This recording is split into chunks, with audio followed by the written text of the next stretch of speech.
오늘 우리가 받을 하나님의 말씀은 구약 잠언 1장 8절로 19절 말씀입니다.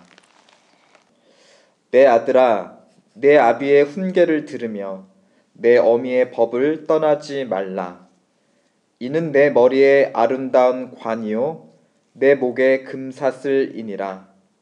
내 아들아, 악한 자가 너를 꿰을지라도 쫓지 말라. 그들이 내게 말하기를 우리와 함께 가자. 우리가 가만히 엎드렸다가 사람의 피를 흘리자. 죄 없는 자를 까닭 없이 숨어 기다리다가 음부같이 그들을 산채로 삼키며 무덤에 내려가는 자 같게 통으로 삼키자. 우리가 온갖 보화를 얻으며 빼앗은 것으로 우리 집에 채우리니 너는 우리와 함께 제비를 뽑고 우리와 함께 전대 하나만 두자 할지라도 내 아들아, 그들과 함께 길에 다니지 말라. 내 발을 금하여 그 길을 밟지 말라.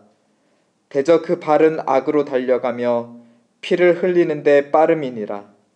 무릇 새가 금을 치는 것을 보면 헛일이겠거늘 그들의 가만히 엎드림은 자기의 피를 흘릴 뿐이요 숨어 기다림은 자기의 생명을 해할 뿐이니 무릇 이를 탐하는 자의 길은 다 이러하여 자기의 생명을 잃게 하느니라.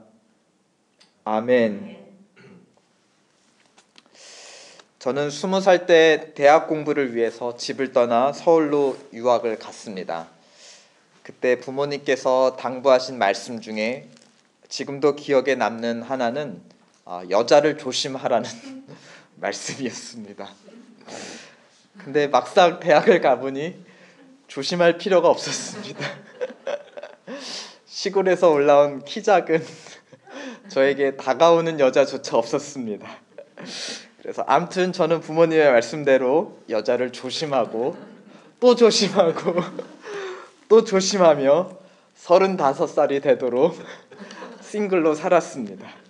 그리고 마침내 조심한 끝에 조연 씨와 결혼하였습니다. 우리 자녀들이 크면 그리고 성인이 되면 또 학업, 직장, 결혼을 이유로 이제 가정을 떠납니다. 다른 데 볼 것 없이 우리 자신이 부모님을 이미 떠나 있죠. 그리고 우리의 새 집을 지었습니다. 여러분들이 그 집을 떠나가던 날 자녀들에게 무슨 말을 해주셨나요? 또 이제 어린 자녀들이 앞으로 떠난다면 자녀에게 마지막으로 어떤 말을 당부해주고 싶으신가요?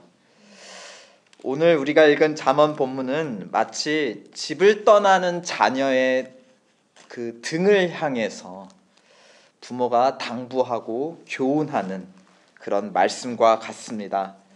8절에 보니까 내 아들아 하고 불러 세웁니다. 또 10절에도 내 아들아 하고 또 불러 세웁니다. 또 15절에도 내 아들아 하고 3번이나 불러 세웁니다. 이제 막 아들이 집을 떠나는데 아들아 하고선 잠깐만 하고 당부하고 또 가는데 아들아 하고 또 당부하고 또 가는데 아들아 하고 마지막으로 불러 세워서 당부하고 있는 그런 그림입니다. 과연 잠언서의 이 부모는 어떤 말로 신신당부했을까? 결론적으로 종합해보면 저희 부모님이 저에게 했던 말하고 좀 비슷합니다. 사람 조심하라는 그런 교훈이었습니다. 특히 10절에 보니까 악한 자가 너를 꿰을지라도 따라가지 말라. 즉 악한 자들을 조심하라라고 당부하고 있습니다. 그런데 여기서 악한 자 단수이지만 원래 본문은 히브리어 원어는 복수입니다. 그러니까 악한 자들의 무리 혹은 공동체를 의미합니다. 지금까지 이 자녀는 이 부모의 가정 공동체에서 태어나고 지금까지 자랐습니다. 이 부모는 어떤 부모였는가? 7절을 보니까 여호와를 경외하는 것이 지식의 근본이라 할 정도로 하나님을 경외하는 부모였죠. 그러니까 그런 부모들 입장에서 악한 자들이라는 것은 하나님을 경외하지 않는, 두려워하지 않는 자들을 의미할 것입니다.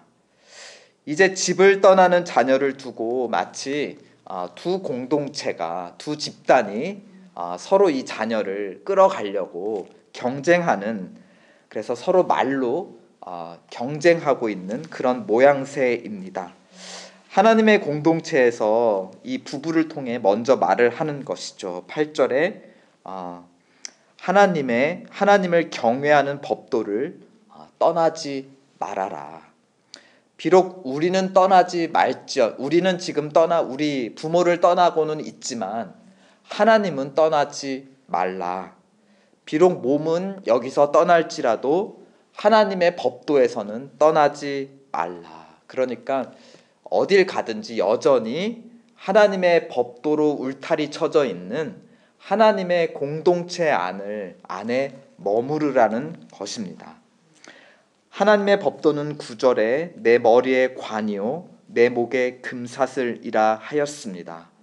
즉 너가 누구인지, 너가 얼마나 존귀한 자인지를 사람들에게 보여주는 너의 정체성이다. 너의 신분이다. 그것이 뭐냐? 하나님의 법도이다. 너가 누구인지를 잊지 말아라 하는 것입니다. 그러자 마치 악인들의 공동체가 백구를 하는 것 같습니다. 그럼 우리 말 좀 들어볼래? 하면서 11절에 그러지 말고 우리와 함께 가자. 13절에 그래서 다른 사람의 그 머리의 관과 목의 그 목걸이를 우리가 빼앗자. 거긴 보화를 빼앗자. 마치 9절의 관과 목걸이를 운유하는 듯한 표현이죠. 다른 사람의 관과 목걸이를 빼앗자. 그리고 14절에 전대 하나만 두자. 이 전대 하나만 두자라는 것은 결국 은행 계좌를 합치자, 이제 이런 뜻이죠. 그러니까 주머니를 같이 하자, 계좌를 합치자. 무슨 말인가요?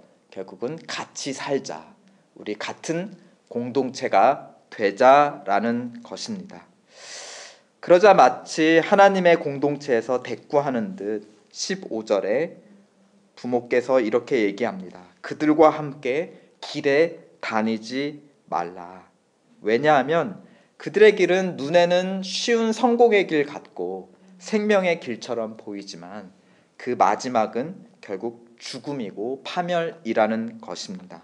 그래서 17절에 새를 비유로 들어서 이렇게 가르쳐 주고 있습니다.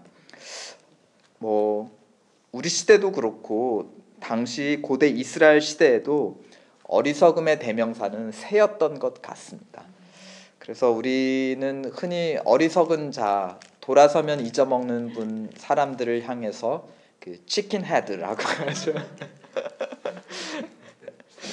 그런데 그런 치킨 헤드조차도 자기를 잡으려고 모이를 가운데 놓고 덫을 치는 사람을 보면 그것을 보면서도 덥석 먹이를 물지는 않는다.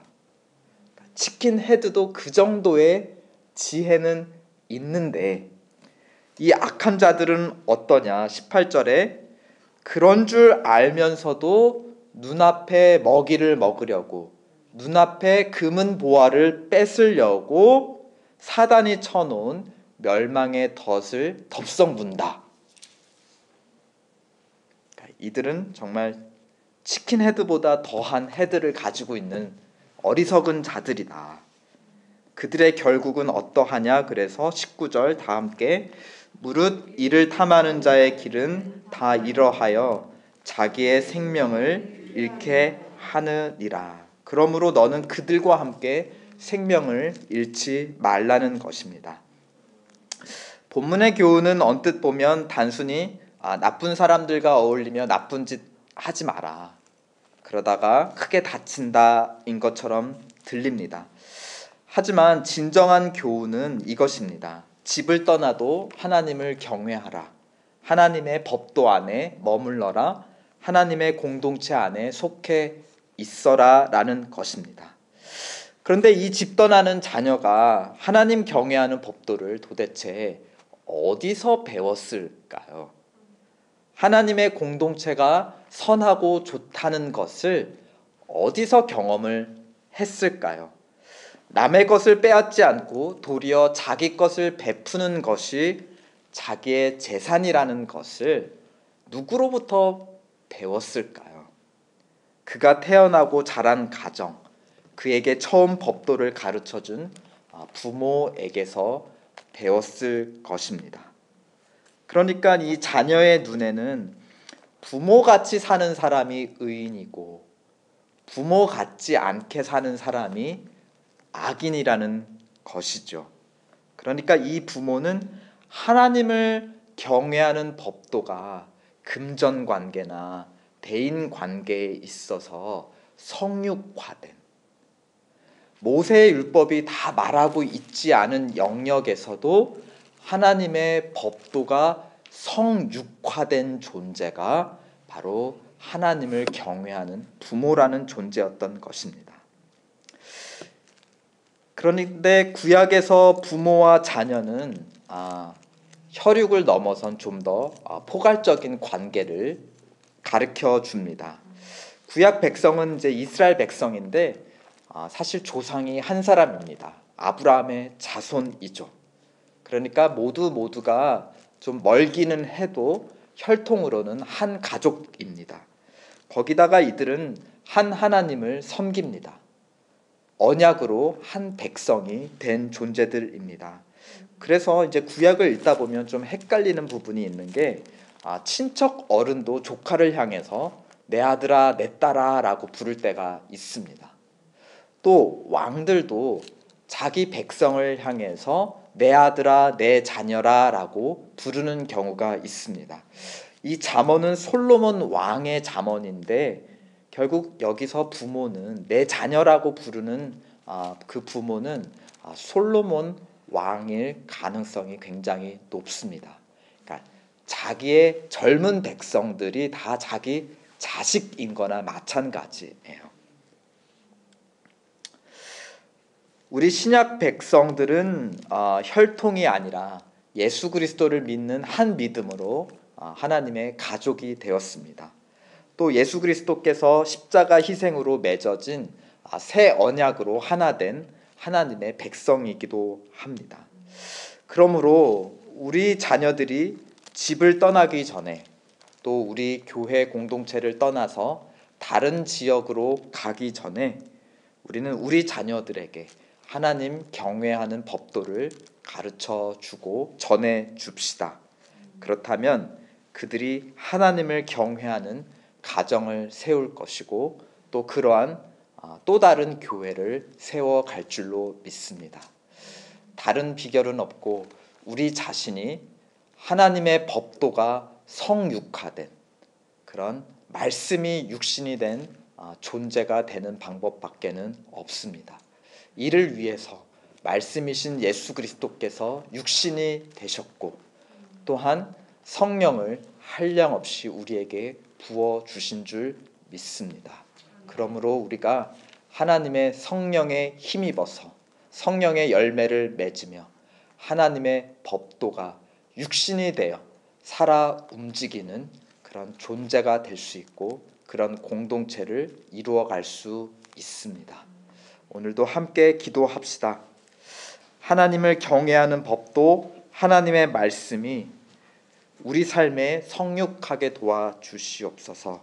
또 우리 공동체가 말씀이 육신이 되는 만질 수 있고 느낄 수 있고 볼 수 있고 냄새 맡을 수 있는 예수 그리스도의 향기가 나는 그런 공동체가 되게 도와주시옵소서.